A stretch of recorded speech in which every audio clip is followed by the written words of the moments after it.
अस्सलाम वालेकुम। एक सवाल, होंडा अपनी मोटरसाइकिलों की शेप क्यों नहीं तब्दील करता? इसकी एक वजह है प्रोडक्ट साइकिल। अगर इसको आसान लफ्ज़ों में समझूं तो प्रोडक्ट साइकिल ऐसे समझ सकते हैं कि जिस तरह से एक इंसान पैदा होता है, वो बड़ा होता है, अपनी जवानी की पीक को पहुंचता है और उसके बाद बुढ़ापा आता है और वो फोत हो जाता है। इसी तरह से प्रोडक्ट साइकिल होता है।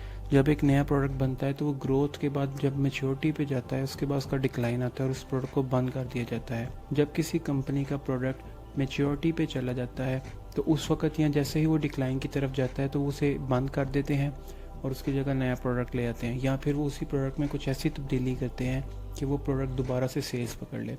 अब सवाल ये है कि किसी कंपनी को कैसे पता चलता है कि उसका प्रोडक्ट मेच्योरिटी पे पहुंच गया है? इसका आसान सा जवाब है सेल्स फिगर। जब किसी कंपनी के प्रोडक्ट की सेल्स एक जगह रुक जाएं तो वो समझ जाते हैं कि अब इसका ग्रोथ का वक्त ख़त्म होके ये मेच्योरिटी पे चला गया है। तो कंपनी तो उस वक्त उस प्रोडक्ट में या तो कुछ चेंजेस करके उसकी सेल्स को वक्ती तौर पे फिर बढ़ा देती हैं या फिर उसकी जगह नया प्रोडक्ट ले आती हैं। होंडा के केस के अंदर ये हुआ है कि प्रोडक्ट होंडा का 1 to 5 हो या 70 हो, वो अपने ग्रोथ साइकिल से ही नहीं निकला, यानी कि अभी तक वो ग्रोथ ही में ही है, जिसका मतलब है उसकी सेल्स हर साल पहले से ज़्यादा होती जा रही हैं।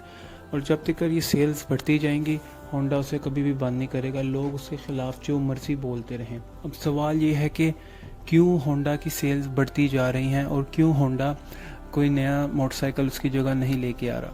इसकी सादी सी वजह है कम कीमत, आसान मेंटेनेंस, सस्ते स्पेयर पार्ट्स।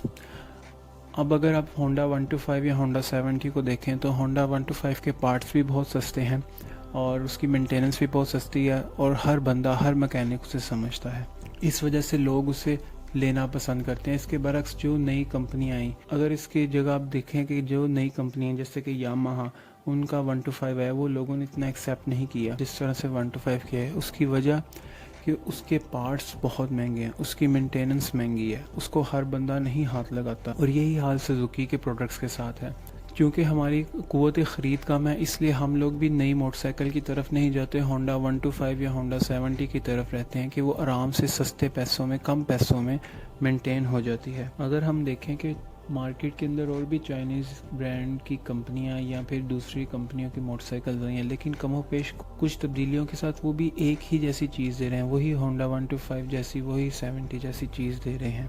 अब ऐसा नहीं है कि होंडा ने कोई नया 1 to 5 या कोई नई कैटेगरी लॉन्च नहीं की। होंडा के पास होंडा 1 to 5 FP है और होंडा 150 FP है, लेकिन उसकी कम सेल्स हैं। इसकी वजह यह है कि उसके पार्ट्स महंगे हैं और पार्ट्स महंगे होने की वजह से लोग उससे कम ख़रीदते हैं। उसकी माइलेज भी थोड़ी सी कम है होंडा 150 की, और चूँकि उसकी माइलेज भी कम है होंडा 1 to 5 और 70 से, इसलिए लोग नई चीज़ छोड़ के पुरानी पे ही राज़ी रहते हैं क्योंकि वो उन्हें सस्ती पड़ती है। अगर लोग आज फैसला कर लें कि हमने पुराना 1 to 5 या 70 नहीं लेना, हमने कोई नई चीज़ लेनी है, और वो ये पुरानी मोटरसाइकिल ख़रीदना बंद कर दें तो कंपनी आपको नई चीज़ दे देगी। कंपनी को गर्ज होता है अपने प्रॉफिट से, शेप से नहीं। तो लोगों को खुद से ये सवाल पूछना चाहिए, क्या हम नई चीज़ के लिए ज़्यादा कीमत अदा कर सकते हैं या नहीं।